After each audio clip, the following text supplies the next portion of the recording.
some type of racial injustice, systemic oppression. July 12th, 2012. So the one I read yesterday was from 1929. This is from 2012. Report shows 1 of every 13 voting age African Americans is disenfranchised, 4 times more so than non-Black citizens. Florida, Kentucky, and Virginia bar over 20% of Black residents from voting. So this is an illustration that, 2012, that these things are still going on today. Once again, this is from the Equal Justice Initiative calendar. Every day of the year has some anniversary of some event of racial injustice. So appreciate you listening. Appreciate you sharing. Thanks, Rick. Our first question is going to be from Brad, who is newly into the bubble. Hey, Coach. We've noticed just glimpses of what we've seen from videos, from practices, and your players out and about. They seem really loose. Is that something that you as coaches have tried to foster, or do you think that's kind of the natural personality and closeness of this team? And how do you think that might translate in the games? Well, we have a young team, and it's important that we're having fun. It's also important that we're giving as much access as we can to our fan base. And to that end, our social media guy on the trip, Chopper, has had unlimited access to everything. We're allowing him in meetings, practices, COVID testing, you name it. And he's gotten some amazing footage, and he's really busting his ass here. The one he got yesterday of Luka Doncic kicking in a 40-foot shot was great work. It really was. And so, under normal circumstances over the years, I'd be pretty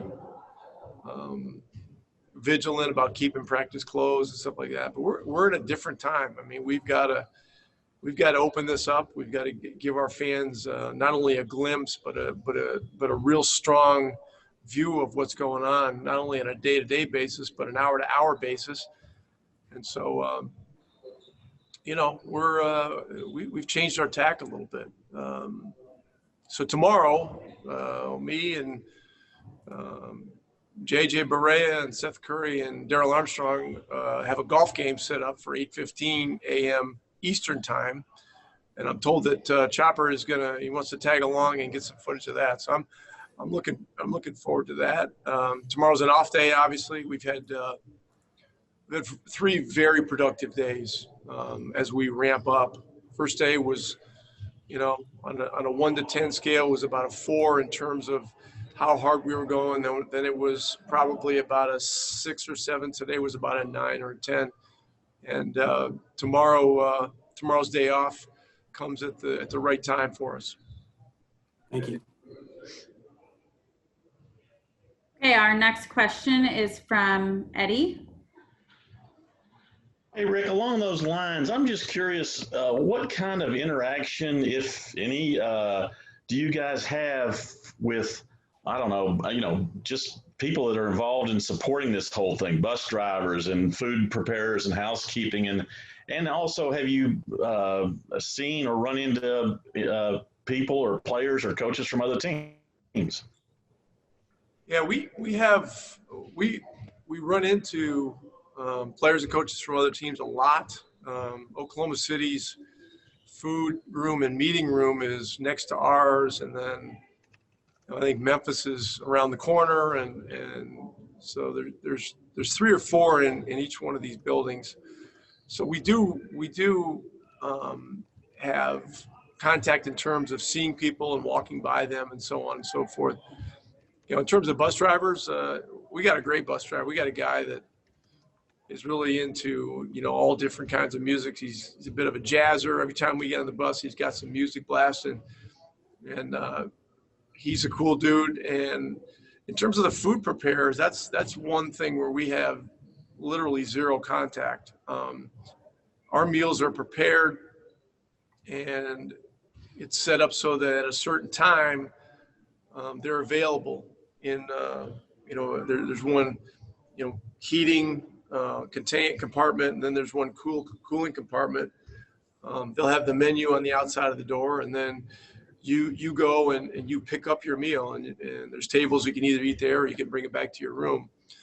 But contact with hotel people in terms of food and buffets, there's no buffets here because of the situation, and everything has been very meticulously prepped and planned and executed, and it's really amazing to be a part of. Thank you.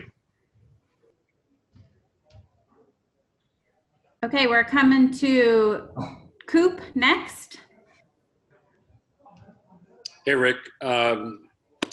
Curious, just when you go through these first 3 days, is there anything really specifically that you're trying to work on more than anything else? Is there a certain progression that you want as far as the teaching aspect of this goes as you ramp yourself up?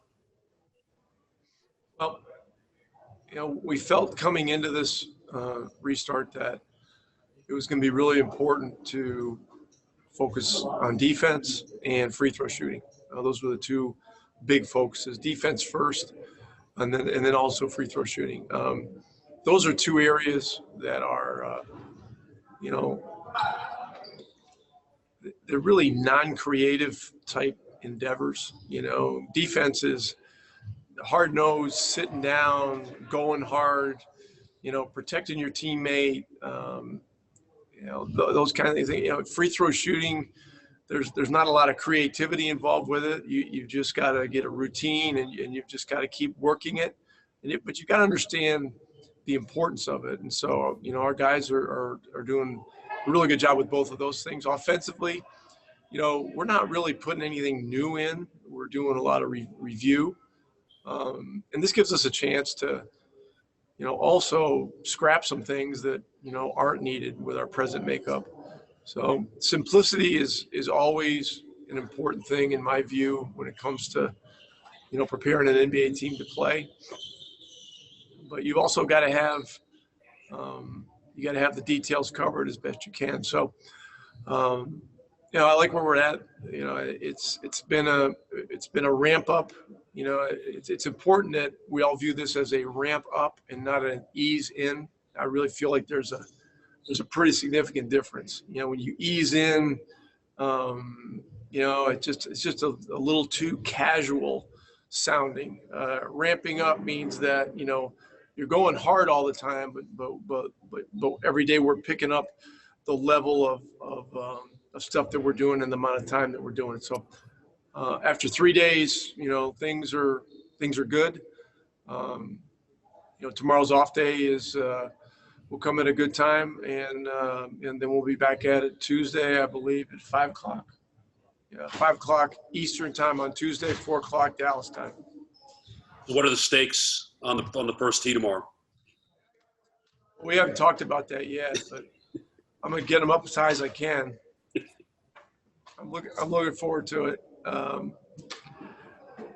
Barea and Curry have gotten very good. Barea he's like a 3.6 index now, and Seth Curry started off as like a 14, a few months ago. Now he's down to a 7.7, and then Darrell Armstrong. We're researching it. We're trying to find some data on his handicap, but it's we're having a hard time finding anything. So I'm calling people that he plays with, trying to find a range. And so, my guess is that we'll probably have him playing to somewhere around,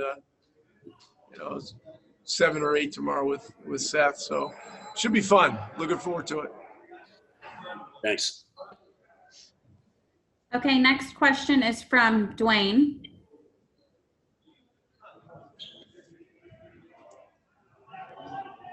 Hey Rick, take us back to the first 67 games of the season.